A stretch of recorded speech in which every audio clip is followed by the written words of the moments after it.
Who are we? We are Bex, What are we doing? an introspective self-observation study Why? for our dear Lord Science. Why are you over there? What are we doing? We're doing something. Why- we're trying why are we sitting something like different.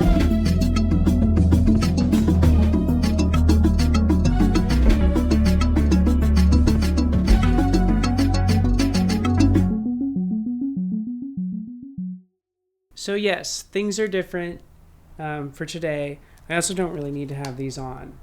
I was just wearing them for the podcasty look. Yeah, we're doing this podcast setup because there's a lot on my mind. I needed to talk about it, and I thought that just the one camera, no close-up angle. This is enough close-up anyway, right? You don't need anything more than this. So, what's been on your mind? This stuff. I'm especially this show and Bex Checks. I have this vision. Well, first of all, part of this whole thing is to return to kind of the roots of like one of the reasons that I really wanted to do this show was for transparency between me and whatever audience ever watches this whole thing.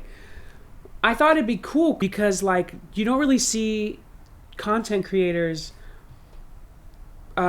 sharing their like very personal deep thoughts anymore. I mean, there used to be plenty of like bloggers and stuff. But I guess what I'm trying to say is like I think a lot of the content creators that I follow, they're sort of entertainers, but I don't really know anything about them. And I thought that this would be like an interesting way to show like a window into my mind, but also, I'm trying to do it to experiment with exploring my own mind. But I think what I'm experiencing is like this crisis of like how to make it entertaining while also getting anything out of it for me, for our dear Lord Science, for the audience. I don't know if anyone's getting anything real out of this because I'm worried that I'm too focused on making each episode interesting and less worried about what is actually going on in my mind. What is on your mind? Bex Checks. I want to turn that show. So basically I got this idea to turn it into I have this dream to give free therapy, to offer free therapy for anyone that needs it. But what I realized was that there's a few complications there. One is that until I am fully licensed, I can't do that, and that's going to take like 6 years. And also, I would want to do a show aspect for the same reason I'm doing this, that hopefully there might be somebody out there that can gain something from this. But it's iffy, and I think that there could be like some issues with it. So I'm thinking I'm going to start trying to look into classes, psychology courses, and work towards becoming licensed. But until then, maybe in like a year or two, I could become some version of like a life coach. And that would be really cool. What do you offer people as a life coach? Like, what makes you an expert? Oh, absolutely nothing. Like, nothing. But that's what I'd be going to school for, right? And through Bex Checks, I've talked to people from all over the place, from all over the world. And working at a theme park, I've talked to people from literally everywhere. And everybody seems to be lacking in one of three things, or all of them, or in some imbalance of them. And those are perspective, like validation, and confidence. So, and they all feed into each other, and you can gain happiness through kind of any avenue. So like you could find something that makes you confident, that is a false confidence. But that makes you confident, that gets you attention, even though it's very shallow attention. Probably, you get You get a new car, that gives you confidence. You get a girlfriend who only likes you because you have that car, and then your perspective on life doesn't change. You have happiness, but nothing's changed because you haven't addressed the real roots of why you didn't have confidence in the first place.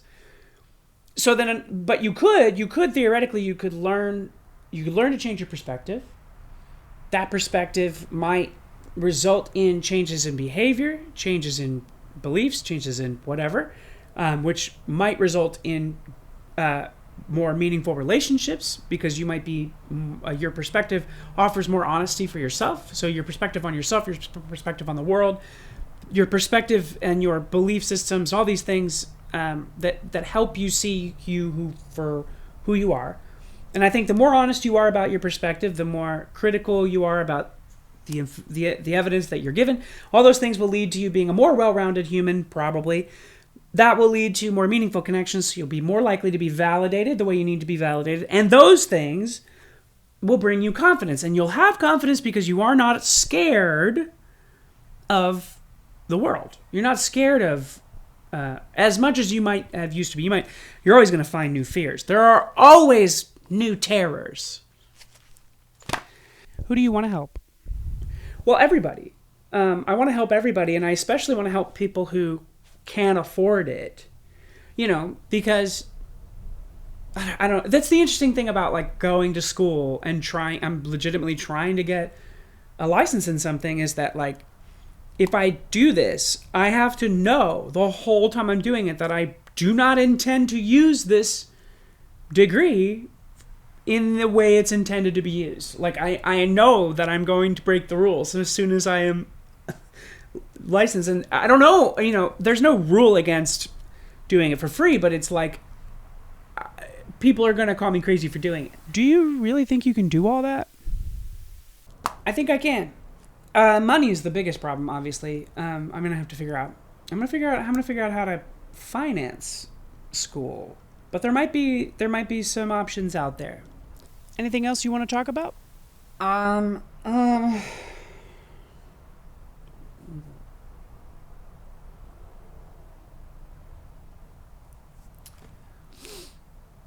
Well, I'm a little worried about my food. I'm a little worried. I'm worried about my eating. I'm worried about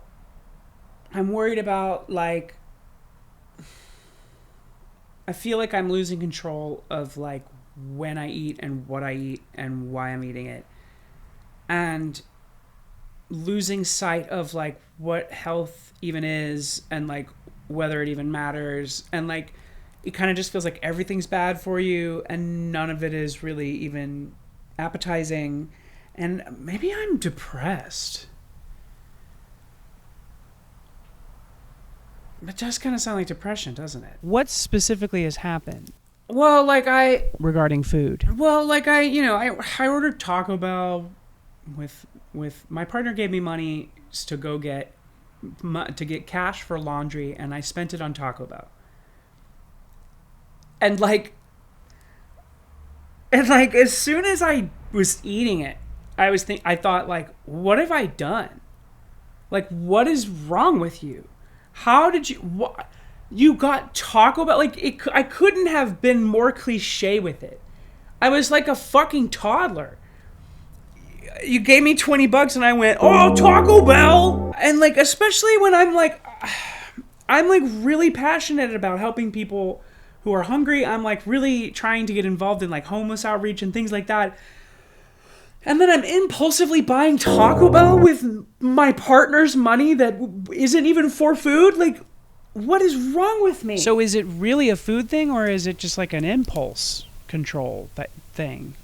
You might be right. I think it is an impulse thing. Because the thing about like my food, I think I'm very reactionary in general. I think I'm just a reactionary person. I think that what I'm realizing is like my food habits are very reactionary. I'm, some days I'm like doing fine, everything's chill, I'm, whatever, and it's like a midday, and I'm like chilling, I'm fine, I don't need any food. I'm like, I have no appetite. There's other days that it's like a great day, and because it's a great day, I want to celebrate.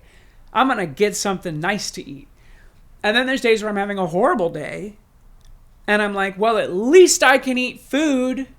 At least I can have a meal. And if I order out, right? If I order food in and I eat it and it has a logo on it and it like looks like it does on the menu and it looks all like nice, the food looks really pretty to look at. Now suddenly I'm in a movie. I'm just like, you know, all the movies I grew up with where they're just eating big, beautiful meals that are visually spectacular. You know, I don't know what it is about like the allure of luxury, and I don't know why I apply it to food, but like food is this like luxurious thing that I can use to distract myself from the universe, from how horrible the world is. So, what are you going to do about it? And whatever you do you think it's going to work? Wow, that's a good question. Probably that I'm probably just going to like,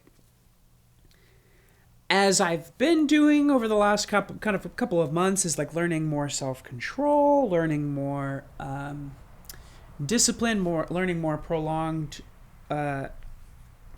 what is it? Prolonged satisfaction? Prolonged.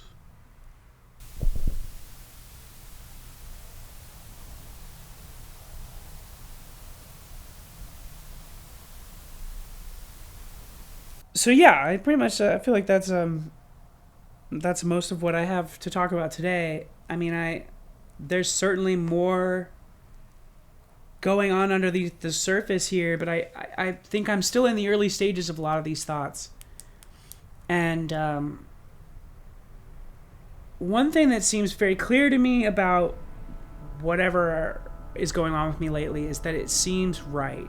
And the reason I know it's right is because it kind of feels wrong. It kind of feels like it's going to be a lot of work. It kind of feels like it's fruitless. It kind of feels like it might be a pipe dream, and I think that's why it feels right. And I think also it's the first dream that I have personally ever had that is not specifically just for me.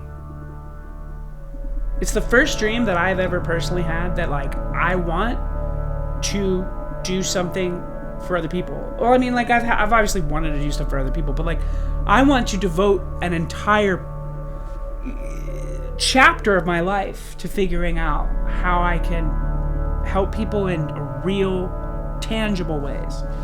And that's new. And I really, really hope it doesn't go away. What if it does?